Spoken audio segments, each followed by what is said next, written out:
그래서 이제 제가 어차피 평론하시니까 여러분들이 평론가만 평론 쓰는 게 아니에요. 안 평론가도 평론 쓸 수 있어요. 가령 최선호가 글을 발표했다. 그럼 평론가 아니어도 최선호가 쓴 글을 평할 수 있습니다. 그런데 문학에서 시인만 그게 가능해요. 시인이 아닌 사람이 평론해버리면 웃긴다 그래요. 그게 이상하게도 왜 그런지 모르겠어요. 그래서 시를 문학의 꽃이라고 하는 거예요. 그게. 그러나 그래서 우리가 아는 황순원 씨라든지 이런 분은 평론 한 번도 안 했어요. 소설가기 때문에 그런지 몰라도 수필도 안 쓰고 그냥 오로지 소설만 썼어요.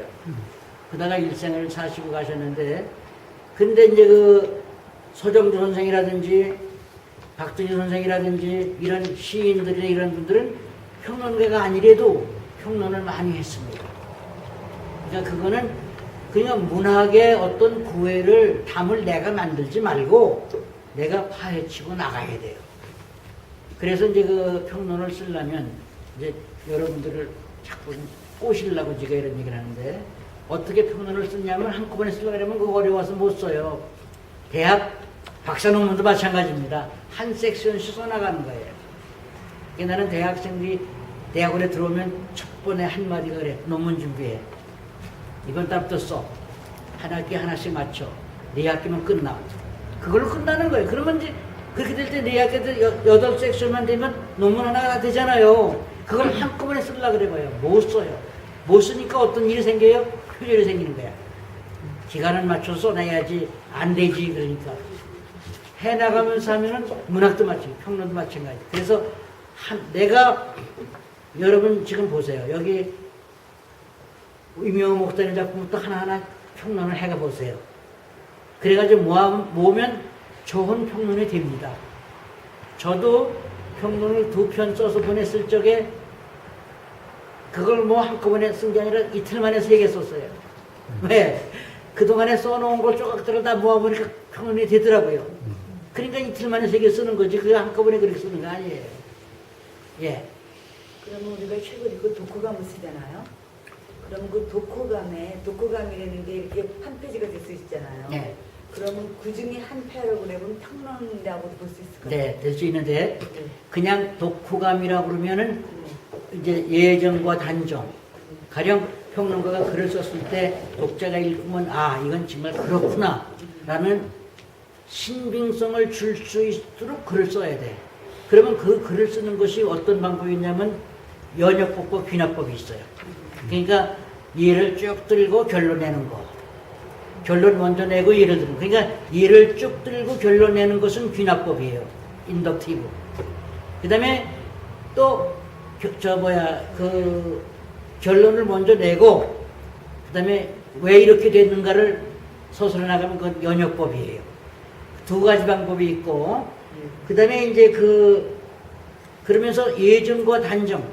그러니까 예정을 하고 단정하는 건 귀납법. 결론이 나중에 오니까. 단정을 먼저 하고 예정하는 건 연역법. 그런 글쓰기에 대한 형식을 내가 몸에 배면 하나의 의미가 내게 들어왔을 때 착착 머리가 정리가 되죠. 이건 어떻게 쓰면 좋겠다. 그렇게 해가지고 그냥 산만하게 쓰면은 나는 알아도 독자가 몰라요. 이 사람이 무슨 얘기를 하는 건지 모르는데. 그러니까 그걸 독자에게 알리려면 그런 순서를 밟아주는 게 좋아요. 근데 귀납법이라든지 3단론법이라든지 연역법이라든지 건 배우기 쉬워요. 아예 안 하려고 그러니까 그렇지, 하려고 대들면 그거 별로 하루만이면 다 해요. 그 다음에 이제 연습을 많이 하는 거예요. 너도 죽고 나도 죽고 소크라테스 죽는다. 이 일을 다 들은 거예요. 사람은 다 죽는다. 이게 결론이야. 그게 귀납법이에요. 그거 바꿔놓으면 연역법이에요. 사람은 다 죽는다. 너도 죽고 나도 죽고 누구 죽는다. 이러면 그 연역법이죠. 그런 걸로 해서 이 소설은 뭐다 그렇고 왜 그런가를 예를 들어주고, 그때 우리가 보면은 뭡니까 젊은 베르트의 슬픔이라는 소설이 있죠. 괴테가 쓴 거. 저는 아주 고등학교 때 그거에 심취해가지고 4번인가 읽었는데요. 야, 저 그렇게 잘 쓸 수가 없어요. 그런데 그 작품이 왜 유명하냐? 평론가들이 잘 평을 해준 거예요. 그만큼 연애 얘기를 못 쓴 사람은 없어요. 우리나라 방인근 씨가 더 잘 썼을 거예요. 근데 방인근 소설은 누가 평을 안 해주잖아요. 대중소설이라고. 대중소설이라고 무시하는 사회는 잘못된 사회예요. 대중소설이라도 거기서 가치가 있으면 꺼내서 발탁해줘야 돼요, 그게. 그래가지고 우리나라는, 한국은요, 순수 문학이 아닌 건 문학상에도 못 껴요. 순수 문학을 해야 문학상을 줘요. 그리고 신문 소설 나오는 거 있잖아요. 그런 거 문학상 안 주거든요. 대중소설이라고. 이거 잘못된 사고방식입니다. 고쳐야 돼.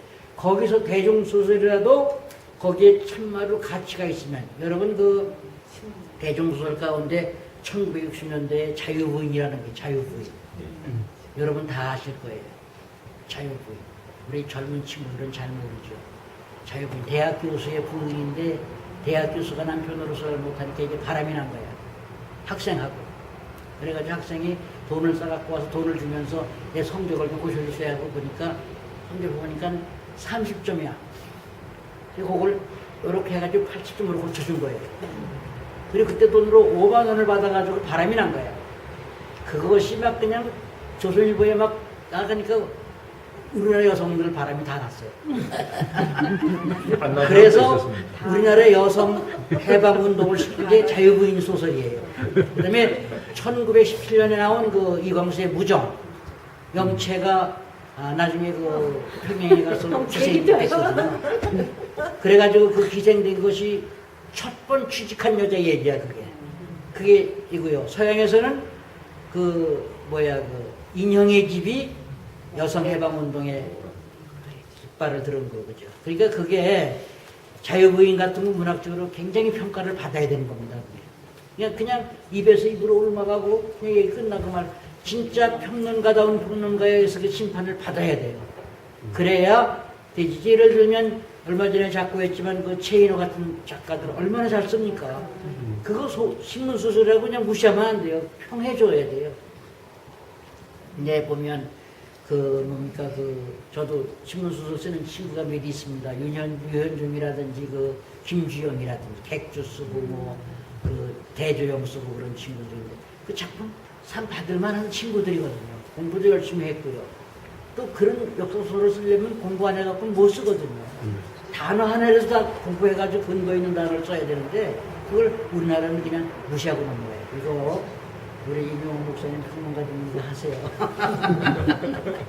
자, 이제 그만큼 얘기하고 뭐 딴 말씀도 있으면 또 하세요. 책을 읽고 나서야 아까 독후감. 예, 아까 독후감에 대해서 말씀을 하는데 예. 독후감이라는 것은 완전히 수필입니다. 그 수필. 수필이라는 건 뭐냐면 근거 없이 쓰여진 글이에요. 그러니까 수필은 비전문적인 문학이라는 말이에요. 서론, 본론, 결론이 없는 거예요. 그건. 자기 쓰고 싶은 대로 쓰는 거예요. 수필은. 그 수필 잘 보세요. 수필은 원칙이 없어요. 지멋대로 쓰는 거야. 그러니까 쉬울 것 같지만 더 어렵습니다. 수필이. 근데 이제 지금 수필가로 이름을 알고 있는 분이 서울대학교의 사범대학의 영문과 교수였던 피천득 그 할아버지가 지금까지도 수필가의 왕으로 꼽히는데 그분 시대가 지금 지나가야 돼요. 근데 수필이 그만큼 발전을 못하고 있는 거예요. 그 발전해서 그분이 쓴 수필에 가장 유명한 것이 뭐냐면 인연이라는 게 인연. 인연은 자기가 일본에서 유학할 때 아사코의 집에 하숙생으로 거기 들어갔는데 그 아사코가 얼마나 이쁘다가 그렇게 좋아하다가 그만 전쟁이 나버린 거야. 그래가지고 흩어졌어요. 그래가지고 30이 넘은 다음에 아사코를 만났어. 그러니까 이 사람이 뭐라고 그러냐면 아유 안 만났으면 좋았을걸. 이렇게 백신이처럼 쭈그러진 모습을 보니까 옛날 그 귀여운 모습이 다 없어지는 거야. 그걸 후회하는 작품이 인연인데 그런 거. 그러니까 그게 별 대수로운 것도 아니지만 그 사람의 붓에 들어가니까 그게 글로 살아남는 거예요. 이게 문학의 힘입니다. 아무것도 아닌 것 같아도 글로 쓰면 이게 살아남을 수 있도록 여러분들이 만들어야 돼요. 그러니까 안 만들고 딴 사람이 하겠지 그러면 딴 사람도 안 해요 그걸. 내가 들어가서 해야 되는데. 그러니까 첫째 우리가 문학을 대하는 태도부터 바꿔야 돼. 그건 뭐냐면 다 내 거다. 내가 안 하면 아무것도 안 된다. 이거를 내가 대들어야 돼. 대들어야 돼. 그래서 성경에 있잖아요. 천국은 누구의 것이다? 신노하는 자의 것이다. 문학도 마찬가지. 신노 안 하면 작품 한 편도 못 써요. 신노해가지고 써야 되고. 그래서 이렇게 써보세요. 이제 여러분들이 제가 지금 말씀드렸어요. 시나 소설이나 희곡보다 평론이 결코 어려운 게 아니라고 했습니다.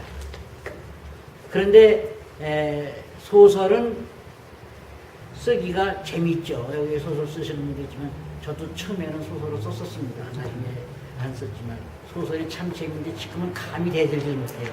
너무 방대해서. 근데 이제 그렇게 여러분들도 쓰기 시작을 하면 한 번만 해보세요. 그러면 그만두라고 그래도 아이 놔둘 거야 이런다고. 안 해보니까 내 것이 안 되는 거예요. 해보면 내 것이 되는 거예요. 그러니까 그렇게 해서 좋은 평론가가 나오기를 바랍니다. 그래서 오늘 이렇게 첫 번째로 평론에 대해서 말씀을 두서없이 드렸습니다. 감사합니다.